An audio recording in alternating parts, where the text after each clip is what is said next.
STEM City USA Healthy Doses series is your passport to a balanced lifestyle. Hosted by Dr. Tiffany Anderson and presented in the Boston Scientific Auditorium.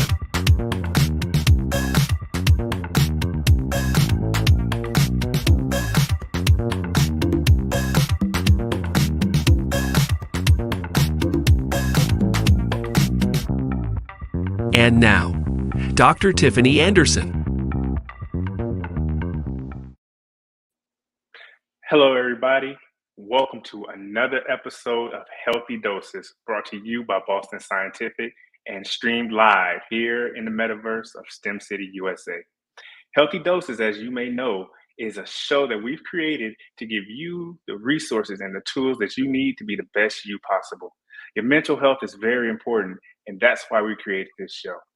So right now, allow me to introduce you to our professional, our expert, that's going to help us be the best versions of ourselves, Dr. Tiffany Anderson.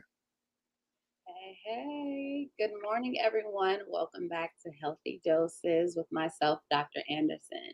So today we will be working really hard to understand boundaries. I say really hard because boundaries are, I find, kind of one of the most difficult things to establish in relationships, right? And we'll dive more into why. But first, I want to begin with you thinking of a time where someone crossed your boundary, right? Think about that person. No, I'm thinking. I got a couple that just popped in my head. Just keep going. Okay. You have a question? Yes. So think about that person. It could be many folk. But oftentimes we find that it's like one person that consistently bumps up against our boundaries, right? So think of that person, think of that time, and think of how you felt, right? Now I challenge you to think about, did you know that that was one of your boundaries at the time? Did you know that was your limit, right? Because oftentimes we don't know our limits until someone bumps up against it, right? And then think about if there needs to be a conversation eventually, maybe not, but think about if we need to truly talk to that individual about how they are interrupting our boundaries, right? So think about that, hold that thought, and when we come back from our commercial, from our sponsors, we'll pick back up.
Dr. Anderson, thank you for that wonderful intro. Before we hop in, before we address that scenario that you just posed for us, I just want to remind everyone who's watching, if you have any comments, if you want to shout out to us, feel free to use the comment section, or feel free to use this QR code that you have right in the corner of your screen. If you take out your camera and you take out your phone, open your camera setting, scan that image, you should be taken to a page where you can ask us questions anonymously. And so we do want to encourage that participation. If you're watching with us in the metaverse, there's a chat button right there on the side. Feel free to drop some comments in there and just let us know what you think about the show. And if we have time, we can get to those questions and also kind of show you, feature you on the show. So feel free to participate. We encourage engagement with our audience. We want to hear from you, and we want you to kind of chime in on some of these scenarios that we're talking about each week. And so with that, Dr. Anderson, you posed a scenario and you asked us to think about as I call them, are habitual boundary breakers. And there's a few people that popped in my mind, but Right, let's right. expand on that because I really want to dive into this topic with you. Yeah, yeah. So keep that person in your mind, Ray, as along with the audience members, right? Keep that person in your mind. So I want to ask you a few questions and then we're going to dive in like, what is a boundary, right? So most people don't realize when their boundaries are crossed until they're crossed, right? They don't realize it. It's this idea of, just kind of being at peace and then someone interrupting that peace, right? Or someone kind of violating you in some sort of way. That's how we kind of know, whoa, that's a boundary. But a lot of us don't know it until it's crossed. So I want you to be aware of that, right? When someone crosses that kind of invisible line that we all have set in our lives, that's what a boundary is, right? So you may have known it was a boundary or you may not have known it's a boundary, and that's okay. But you want to think about what upsets you, right? What offends you? Those are how you create your boundaries. Um, who does that, right? Who is the person that is like habitually offending you or crossing that boundary? Is it the same person? Is it like Ray said, a few folks popped in his head? But generally, it is kind of one person that kind of triggers you most often, and that's normal. What that also tells us is that we need to have a discussion with this individual about how they're crossing your boundary, right? So let's define it. What's a boundary? What is that? So a boundary is a limit you can set on what you will accept from other people's words or actions, right? So it's a real or imaginary line that marks the limit of something, the limit of a subject, a principle, or a relationship, right? And so that's how we start to really kind of understand what boundaries are. What's your limit? Where do you set that edge, yeah, that says you don't cross this line? And that's why boundaries are really important to be defined. So when folks do cross it, you know immediately what's happening and you can talk to them immediately about how they're crossing your line.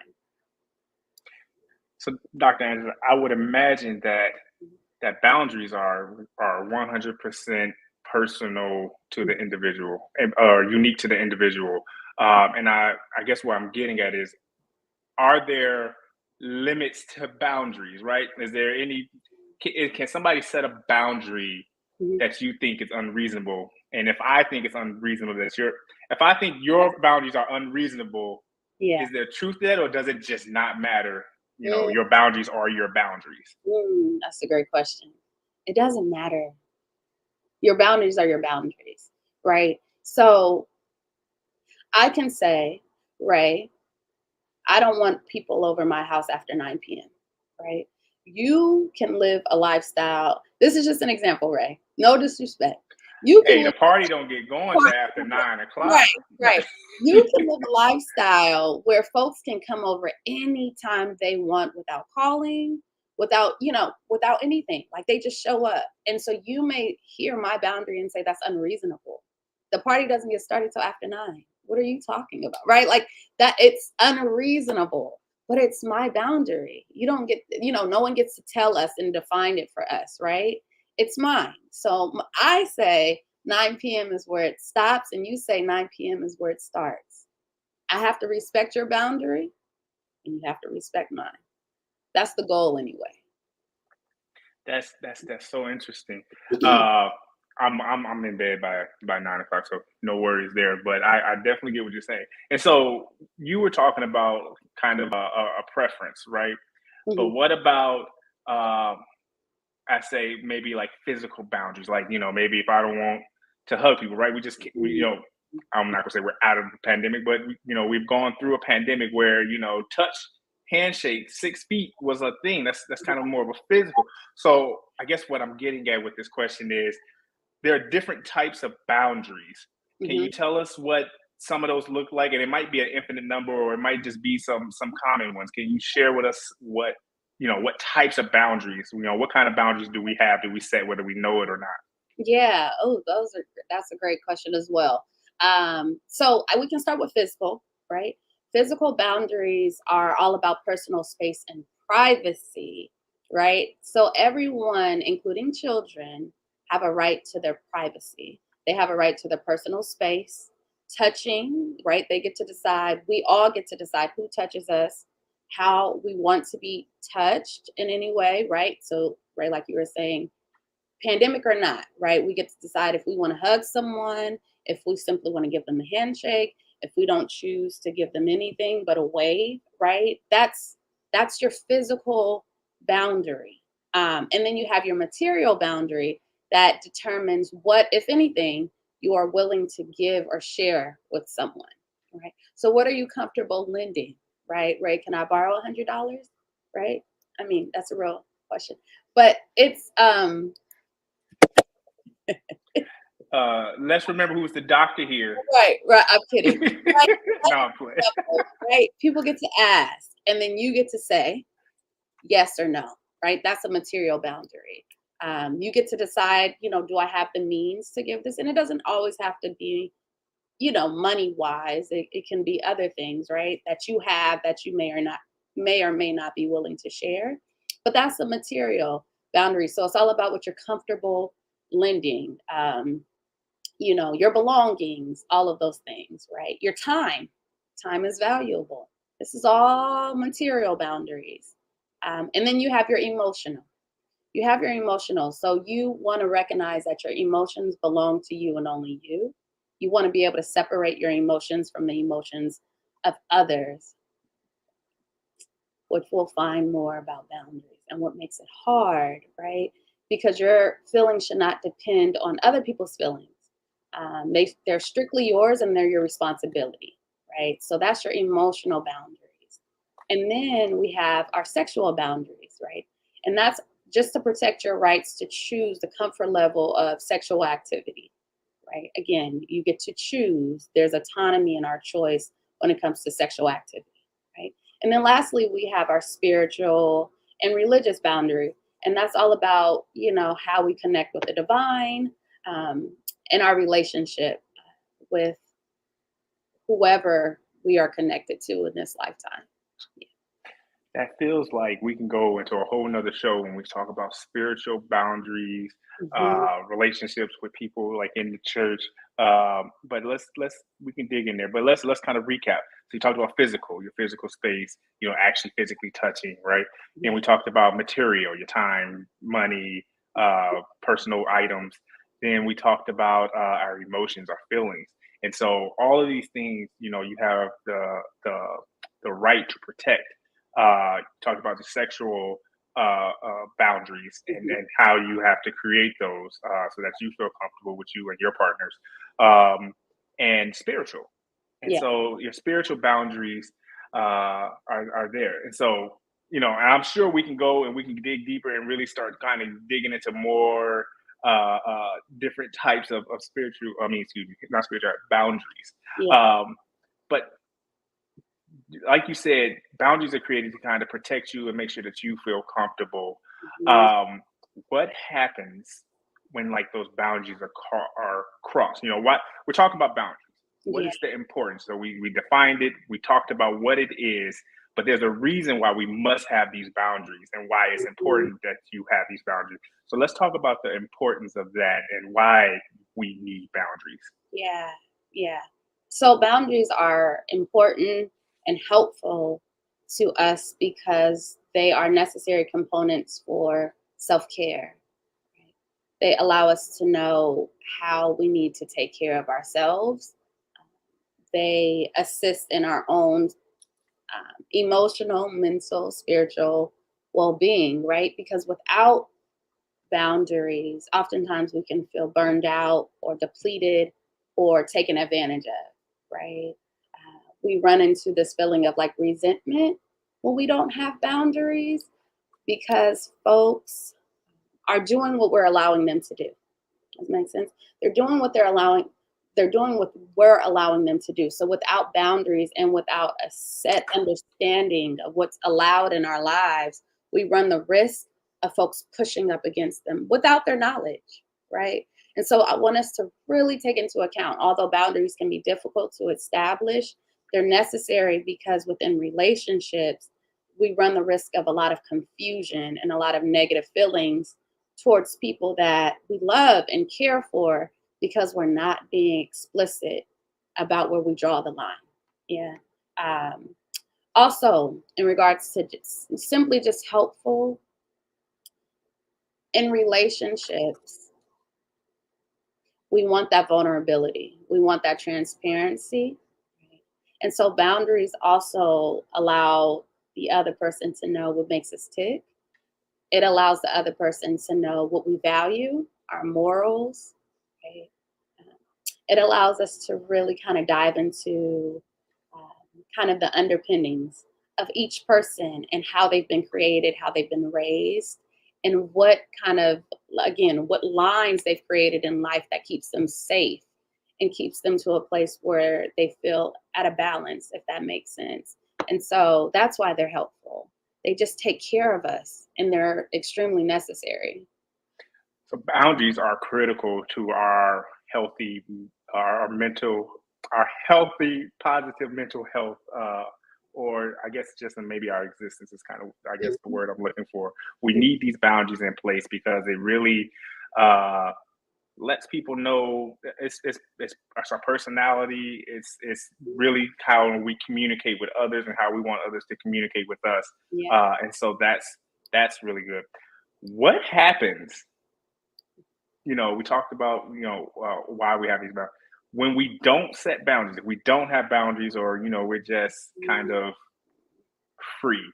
And I say this, Doc, because I have boundaries, but, sometimes, I'm too open, and maybe I should have more boundaries or more strict boundaries. And so usually when that happens, sometimes you let people closer than you want them to. And so I kind of want to talk about what happens when your boundaries don't match your personality, or if your boundaries are too Like weak. loose. Yeah, we go. Loose. Yeah. When your boundaries are too, too loose. Well, these are great questions, because going back to what I was saying earlier, you do run the risk of becoming depleted by always saying yes, right? When you feel as if, and these are boundaries, right? So when you're always saying yes to everything, I was watching a podcast and the speaker was saying how yeses are expensive. And it really hit home because I completely agree. Yeses are expensive because it oftentimes depletes us of the energy we need for ourselves and for other activities that should, be in our paths, right? But when we say yes to things that are not aligned with us simply because we are fearful of how people would, respond or react to us, we take from ourselves and we take from the people that need us in that moment, right? And so when they're too loose, we run the risk of honestly ruining our relationships, because when we attach our emotions to the emotions of others, we don't give that other person the opportunity to truly be themselves and to operate in their own autonomy, right? We take that away from them because we're just attaching our own selves to them and what they want and what they need, right? And then we ignore ourselves. We don't show up for ourselves in the way that we need to. And oftentimes that can lead to isolation. That can lead to resentment. That can lead to you just kind of detaching, right, from that person without giving them an opportunity to know what's happening. Like, what happened? I don't know if you've ever experienced or done that. I know I have on both ends, where the person doesn't know what happened because I wasn't honest, or didn't know, or didn't have the language to tell them that they had crossed my boundary. And so we really run the risk of ruining our relationships. And this is the thing, right? This is the honest truth. A lot of folks don't have boundaries, or are fearful of establishing boundaries because of the fear that it will ruin the relationship, right? Mm-hmm. What will they think of me? What will they say? Will I be judged? Will they stop talking to me? But ultimately, you run the risk anyway when you don't have it. Because there's nothing in that relationship that says this is where we both draw the line, right? There's nothing in that relationship that says, okay, there's a respect here, right? And that respect shows love and honor and value. And so ultimately, you run the risk anyway. So you might as well have those boundaries so we can minimize that risk, right, of destroying the relationship because we haven't set any sort of boundary. So in that scenario of say a personal relationship, right? Say a romantic relationship, and the person. So say person A has weak boundaries. They haven't really communicated with them. They kind of just let people do whatever. But person B, takes advantage of it and oversteps. Mm-hmm. What is the fault? Or is it just both at fault? Is it the fault of person A for not drawing those lines and making it clear? Mm-hmm. Or is it person B for constantly overstepping? Or, and I guess the defense of person B is they don't know what the boundary is or even know that they're overstepping. Mm-hmm. So Mm-hmm. Let's talk about that scenario for a minute. Yeah, well, it's a real life scenario. We see it every day. I don't know about fault. I'm not really big on fault, kind of right or wrong. Yeah, I thought that was a trigger word. Yeah. Because I don't. My goal ultimately is how do we get to the middle ground, right? Everyone is involved. Let's just say that. I don't know if it's fault because we're both in the relationship and everyone's involved in the breakdown of the relationship ultimately, right? Your question was with that scenario, kind of what do we do? Mm-hmm. Right? Like how do we kind of mitigate this thing called a relationship and what's happening? So with person A that has loose boundaries, they do have to learn that a part of this relationship is their needs and wants. And so for folks that struggle with boundaries, they often struggle with asserting themselves and talking about what they need and what they desire. Right? And so they then attach themselves to the emotions of others. If I just make this person feel okay, then I'll be okay. And they find out the hard way that's not it. Because the example that you gave is B is constantly overstepping and A may not say anything, but person A is absolutely affected, right? Mm-hmm. I say people will take until you tell them to stop, right? People will take until you tell them to stop. We may argue that person should have never took more than they need. That's fair. But it is up to us to tell them to stop. To stop. This is not for you. This is reserved for me, right? And so I think in any healthy relationships, boundaries must exist. But if there are individuals that just tend to take without giving, that's a different discussion. That's beyond boundaries. That's a lack of respect, right?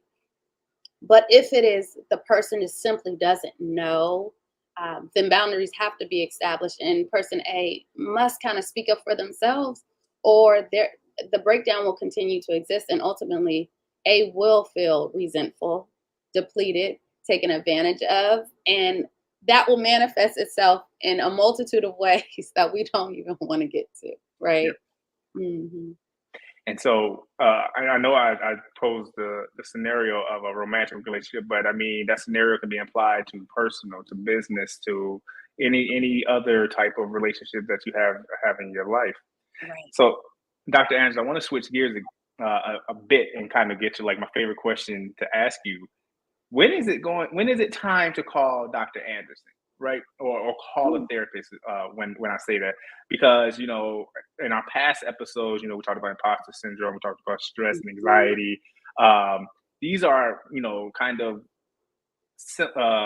I guess, diagnosable, things that, I feel this and I can go see.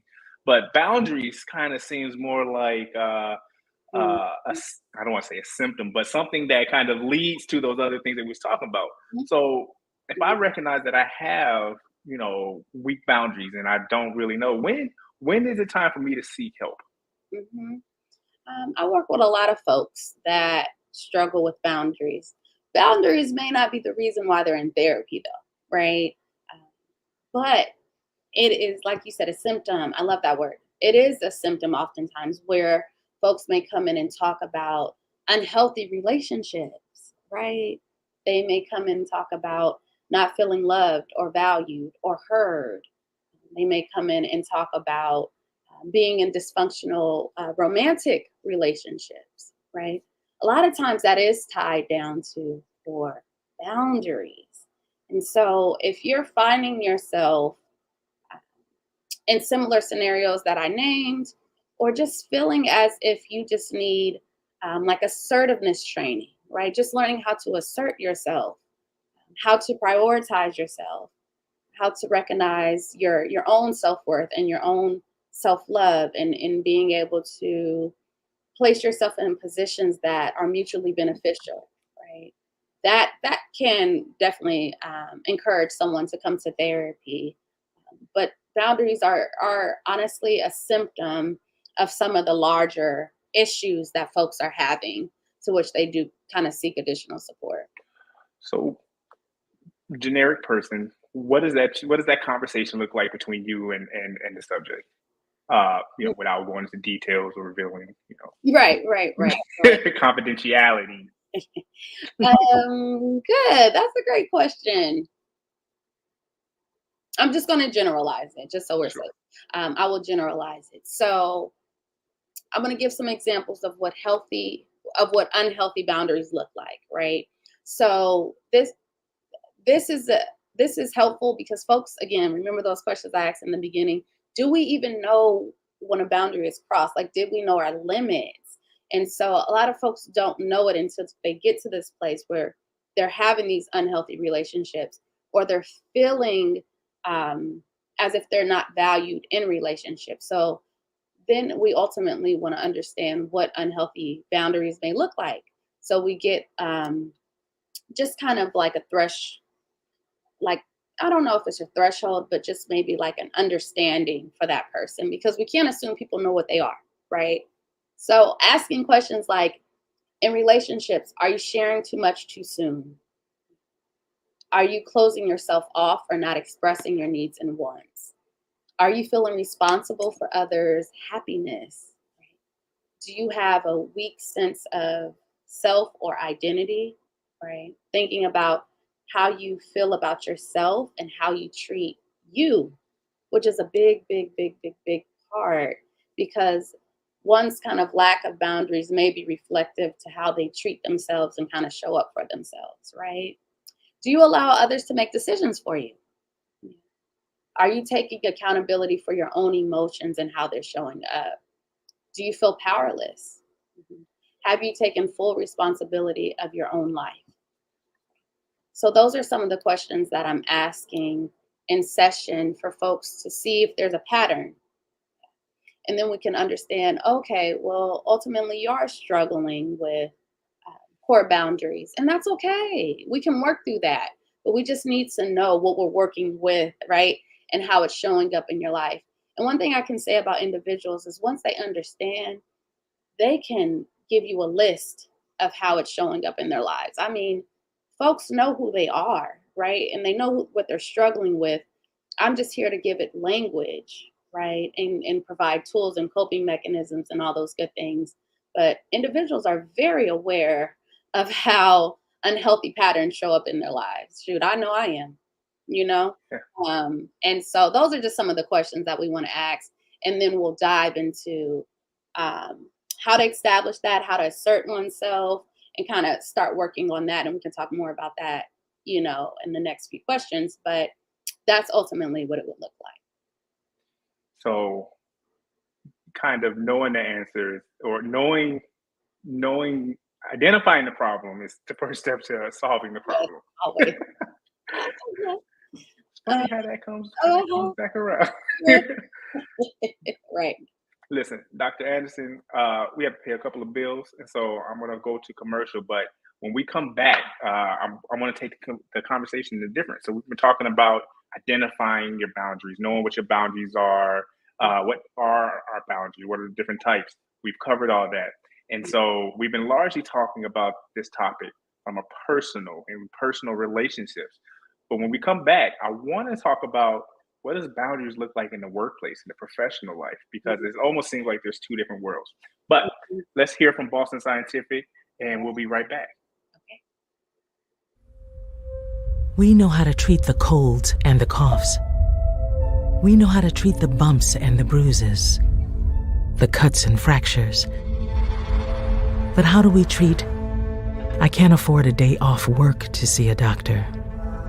How do we treat, I've never had a doctor who speaks my language? How do we treat, I don't know how to connect with some of my patients? How do we treat, you're not listening? We can't treat what we cannot see. So we have to look closer and see what we're missing. People, patients, misdiagnosed, misunderstood, overlooked. These are the people left out of a system charged with helping them. And it's up to us to find them in our communities, in our relationships, in our data. We're meeting them where they are, discovering who they are.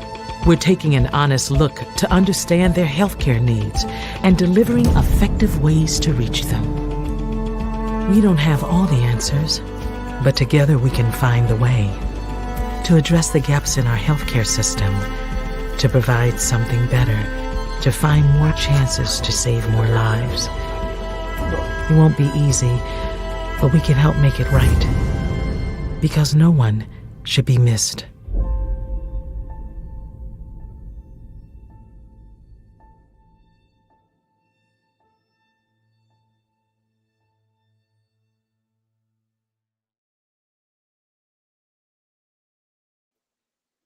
Welcome back, everyone. You are watching Healthy Doses with Dr. Tiffany Anderson. We've been having such a great conversation on boundaries today, and I want to jump back in, but real quick before, I just want to remind you that if you have any questions about boundaries, if you have any stories or scenarios that you want to talk about or share with us, use this QR code that you have in the top right-hand corner of your screen. Pull your phone out, open your camera, and just scan it with your camera. And you should be able to be taken to a page where you can communicate with us. And if you're in the STEM City metaverse, there's a chat button right on to the left side of your screen, and you can communicate with others who are in that room chatting right now, talking about the show. And so I encourage you to interact with us. Let us know. Drop lines in the comments. Shout out your cities, whatever you want to engage with us, and we'll point it out. This is live. I promise you.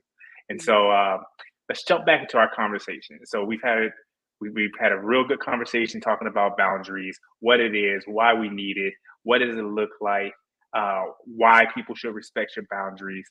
And we've been talking about it from largely a personal relationship, relationship with your family members, with friends, with romantic partners. But what about boundaries in the workplace? What do professional boundaries look like? Dr. Anderson, a couple of things came to mind as far as communicating with your coworkers. How much is too much chatter in the workplace? What's your limit?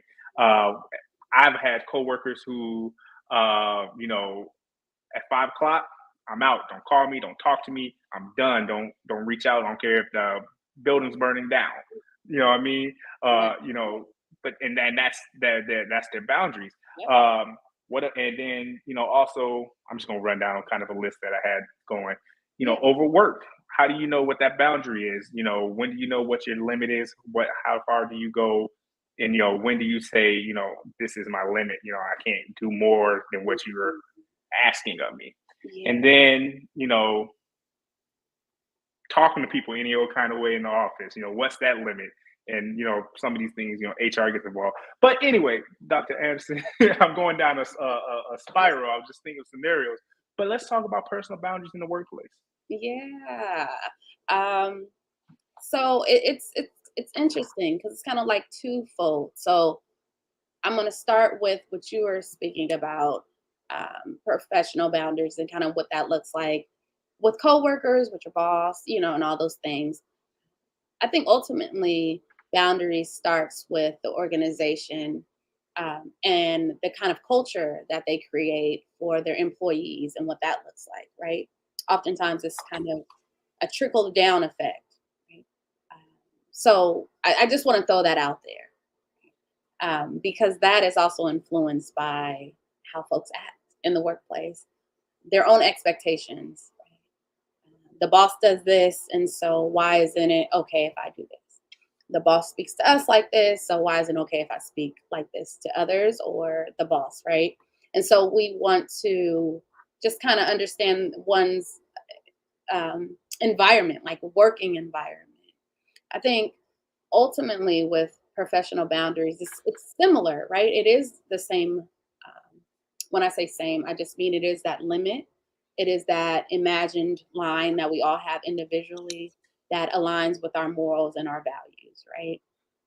So it also calls into question the physical, material. We talked about the sexual, the spiritual, all of those things, the emotional boundaries. So all of it still calls into question. It is obviously separate, right? Because you do call it is around, legal, like you talked about HR and all those things, right? There are other protections that we have within the workplace. But our own personal boundaries still show up, obviously, in these kind of professional boundaries. So I was just thinking about kind of certain phrases, right? Your coworker said, after 5 p.m., I'm no longer on the clock and I'm not available. That's a boundary. Beautifully stated. Go ahead, Ray. For the record, past coworker. Oh, past. I don't want nobody running up on me in the office. No. I was talking about a previous. Yeah. Just so we're clear. But I mean, I've heard it. Shoot, I've been the coworker, right? No, no shade. I've been that. Like, these are the boundaries. But I've also had quite a few interesting jobs that I was on a call. So I still had to find boundaries with that. And that was exhausting, being called at 3 a.m. with emergencies, right? So even in that environment, having to find boundaries because I am not a robot and I am a human, right?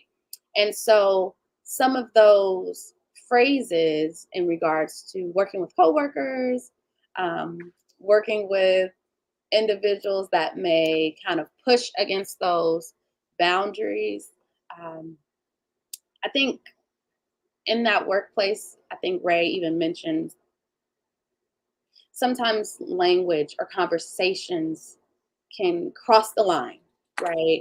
There is no problem with saying, I don't feel comfortable talking about that. I usually don't share that information with people I'm not close with, right? That is a boundary. Right. For folks asking, if you're looking to say kind of like no for a project or something like that, you can talk about, hi, I'm currently overextended. I won't be able to work on this project anymore. That's a boundary, right? Another one, in regards to a project. Thanks for thinking of me. I'm always up for a challenge, but this falls outside of my skill set, right? Another boundary that's clearly stated, right? That's clearly stated, that's honest, that's kind, right? It's not disrespectful in any way, but it is communicating your limits. And ultimately, that's what a boundary is. You want to communicate your limits, even in the workplace. And I think that's where it gets icky, because we're getting paid to do a job. Mm-hmm. We still have to recognize we still have limits, and we have the right to have those limits. Yes. And people only push us as far as we allow them to. You understand? So we have to create those boundaries, not just in personal relationships, but in professional relationships, where folks know when you are overextended, you simply have the right to say, no, I cannot show up in this space right now. Kind of spinning off of that, when we're talking about personal versus professional boundaries, where, in your opinion, I want to make sure I word this right, because is one more strict than the other? And I guess, or should they be? Or, what is the intersection between personal boundaries versus your professional boundaries? I guess your personal self versus your work self. do those boundaries stay the same, or do they change? What are your thoughts on that? I think boundaries can. Well, I know boundaries can change. You have to be careful though. Boundaries are created for a reason, and so if you're consistently changing, folks don't know where your limits are anymore. So there may need to be an additional conversation if you choose to change that. Right? Example: people can come over until 10 p.m. now. Right? Right. I need to communicate. Yay. I need to communicate that change because folks don't know, right? But I only want to communicate that change if I'm okay with it, not because I felt bullied by you because you like to party all night, right? Just kidding. Or not because I was, considering other people's emotions or feelings, but it was like, okay, I have the capacity to allow folks over at this time, so I'm going to communicate that. So boundaries can change. They can change. But oftentimes, especially in the beginning, we're looking for them to be consistent so people know where you stand. Because in the beginning, oftentimes people will push against them, right? Naturally, because folks aren't used to change. Us as humans, we don't like change, right?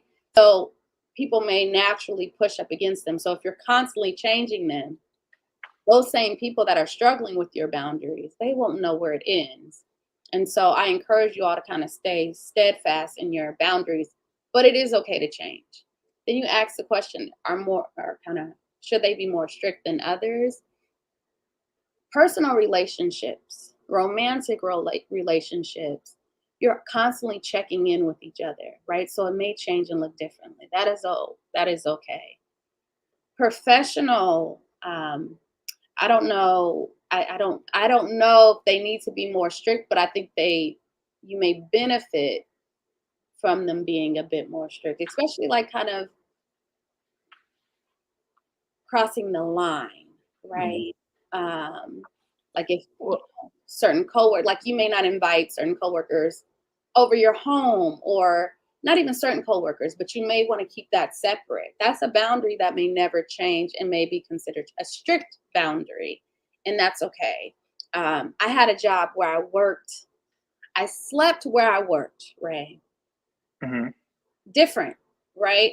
I worked on this university's campus and I had an apartment there. My strict boundary because of that, and I had a husband and he was immersed in this college campus and he didn't ask for it, right? My strict boundary was, I'm not here to invite everyone over my home because it wasn't just my place, right?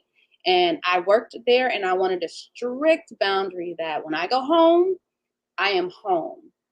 When I step out this door, I am either a student or an employee. It was very confusing, right? So I had to create really strict boundaries around that, because if not, you're always working. You're never turned off. So, I think professionally they may need to be more strict, just because of the work that we do. Sure. Then let me kind of illustrate kind of the scenario that I was thinking before we get into these questions, because we do have a couple of really good questions that I want to get to. And so, here's Ray, right? Ray, personal, very open, come and talk to me, penetrate my soul. I'm very open personally, right? High emotional EQ, if you will. That's me personally. And oftentimes I feel like I bring that to work. Is that fine? Or, and this is kind of the contrast that I was talking about, and not just for me, but in general, right? Personal versus professional. Should you be more stone-faced, cold-hearted, kind of cut off? Because part of that feels like you're not being true to yourself when you have to turn on and off. And so I wanted to get your reaction to that. No, you can absolutely. The expectation is that you bring your authentic self into all your spaces. That has nothing to do with boundaries. You know what I'm saying? So exactly what you're doing is okay in regards to bringing yourself. However, in certain spaces, right, when it comes to healthy and unhealthy boundaries, remember, sharing too much too soon can be considered an unhealthy boundary because folks aren't in a space, they don't know you enough to receive your story. And or vice versa, I guess, them sharing with you. You see, and I'm sure you've had that too. I think we've all had that where folks kind of come up and like, let me tell you everything about me. It's like, I'm a stranger. I may not be the safest person. I mean, and maybe I am, but you just got lucky. The average person is not the safest person to share your story and your vulnerability, right? So it's an extreme. Does that make sense? It's just an extreme. Absolutely. So one can be too sharing, and then one can be very closed off. That's what you're talking about. The cold, stone-hearted, all that. Those are two extremes that represent unhealthy boundaries. So no, we're looking for that happy medium. We're looking for the loving and open Ray that also knows how to say no when he is depleted, or even before he's depleted. I don't even want you to get to that place, right? But knows how to say that example, I'm overextended and this falls out of my skill set. I cannot take on the project at this time. What? And for the record, Dr. Anderson, I'm cold-blooded. I'm stone-faced, locked down. The whole thing. The lie. No, I thought it was really important to kind of just address that because, how much is taken away from yourself and how much is actually just setting a healthy boundary. And so I thought, that approach would be really good for the conversation. Good. Dr. Anderson. All right. Let's hop into some of these questions. Let's go. We talked about personal boundaries, and earlier you said kids do have boundaries. Mm-hmm. Yes. In my household, we didn't have secrets as children. Matter of fact, we didn't have a door on our room, which means parents can come in, they can go through everything, and she would let you know, you don't have no secrets, you're not paying bills in here. What is that? What do boundaries look like? What healthy boundaries do kids have in relations to like their parents? Like, should they have, things that they keep to themselves, or is it just, field day, open season for kids? And I hope my mom or grandma's listening because they know they got those rules. Yes. So kids have rights. Kids should have boundaries. And this is a thing. This is the thing. It's important for kids to have them because we have to recognize, parents, we have to recognize that they're not going to always be in front of us and we're not going to always be able to protect them. So you want to establish boundaries in your children early, right? You want them to know that they do have autonomy to choose and to say yes or no to anything. Let's be clear, to anything. Now, how that looks, how that shows up, that may look a bit differently, but we want children to know that they have a right to their body. They have a right to their personal space, right? So if they don't choose to show up a certain way, right, we should be okay with that, right? We see a lot of kind of like, go hug so-and-so, sit on so-and-so's lap, make sure you do this. And you take away their rights. You really take away their rights. So I am aware that when I see babies and the mom's like, oh, go hug, I just ask the baby, would you like the toddler, would you like a hug? Is it okay if I hug? Like I ask, and if they stand there or they don't move or anything, I say it's okay because I want them to know that they have rights, right? Mm-hmm. So parents aren't intentionally trying to take anything away from their babies. Right. We know that. I just think with more education and understanding, we want to give our children, because then we grow up till adults. We want to know that we can say no. We want to know that we can speak up for ourselves. So yes, Ray, kids do have rights and they can have boundaries. What that looks like, though, varies, right? So in the beginning of a child's life, parents are creating those boundaries. They're creating the nap times, right? They're creating the rules. They're creating the consistent consequences, but they should be delivered in the understanding and kindness, right? We want to talk to our children about the rules and the consequences to just help them understand what needs to be followed and why they need to follow them, right? Now, Ray, what you were talking about when I was talking about boundaries, as the kids get older, boundaries should change. Parents, they should change. They should change. So a young kid, you may encourage them not to have secrets because ultimately, it could be harmful. But your growing boy, your growing daughter, they may not tell you everything in regards to what's going on in school, crushes, all those things, right? So you do want to open communication and policy, but we recognize that we may not know everything, and that's okay. And that's okay. But we do want to establish privacy and respect, but it has to be healthy. So parents are struggling too, because what's healthy privacy? Is it no door at all, or is it a door but you keep it open? Where's the balance? Mm-hmm. You know what I mean? So parents are constantly just trying to figure out what's the best approach. Sometimes they get it right, sometimes they don't. But ultimately, we want to establish boundaries early in our babies because outside of our care, we want them to be able to speak up for themselves. Thank you for that, Dr. Anderson. Now I have a really fun question because I know what my answer would be to this. Okay. But I'm not sure if it's the right one. And so the question from Brandon is, what should you do if you set your boundaries like we talked about? We let the person know what those boundaries are. They know we've communicated it. It's clear. And they still go ahead and hop, jump, and skip over that line. What should our reaction be? Because my mind just went to dancing around the ring like Muhammad Ali, float like a butterfly, sting like a bee. That may not be the most appropriate. So, how should you respond appropriately if somebody knowingly crosses your boundaries?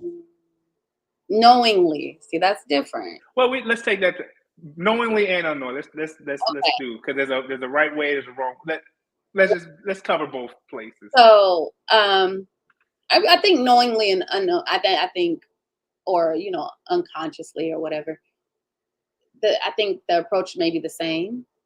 Okay, Ray. So there's no line. I mean, there's no ring. No. Yeah. It may be the same. But it's okay if it looks different from person to person. But we do want to reestablish the boundary. But first, we have to know the limit.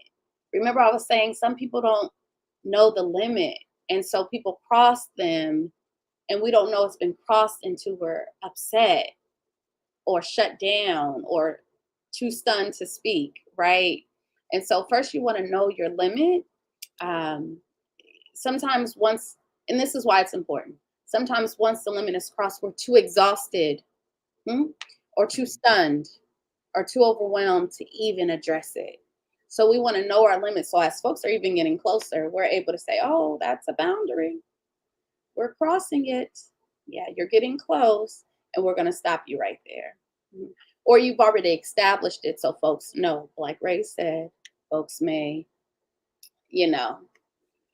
whatever, kind of enforce it and just step over it. But we want people to know your boundary ahead of time. Number one, so reestablish it, but already know it, already have created that boundary. And if you haven't, just reestablish it after, once you calm down and once you're in a place to do it, because it's okay if you're too exhausted in the moment.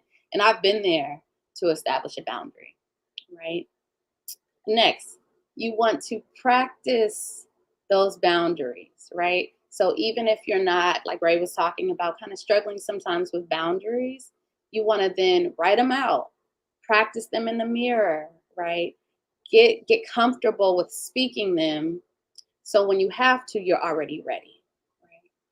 And then this is a big one. I want you to forgive yourself for the emotions that come up when establishing boundaries. That's why folks don't like doing it, because you feel guilty after, and you feel responsible for how folks respond to that boundary, right? So I want you to forgive yourself and recognize that the boundaries are for you. They are not to harm anyone, make anyone feel comfortable. They are simply for your own self-care and mental well-being, right? And then lastly, I need you to respect other people's boundaries as well. I wanted to throw that out there because some folks can create all these boundaries. And then when others have some, they're not ready, right? Or they're not open to it. So I need you to be in a place to create your own boundaries, but also it's very important to be open when folks are enforcing their own boundaries. Dr. Anderson, this has been such a wonderful conversation. I've learned a lot. And I do want to say, if you're like me and your mind jumps to physical for those habitual boundary breakers, I will say that getting a nice heavy bag to kind of go to town on is a great stress relief and also keeps you out of jail. Yeah. And so keep that in mind. But Dr. Anderson, I think one of the biggest takeaways that I got from this conversation for me was one of the statements that you just said was that the boundaries are for you. You have to forgive yourself and not feel guilty for setting them.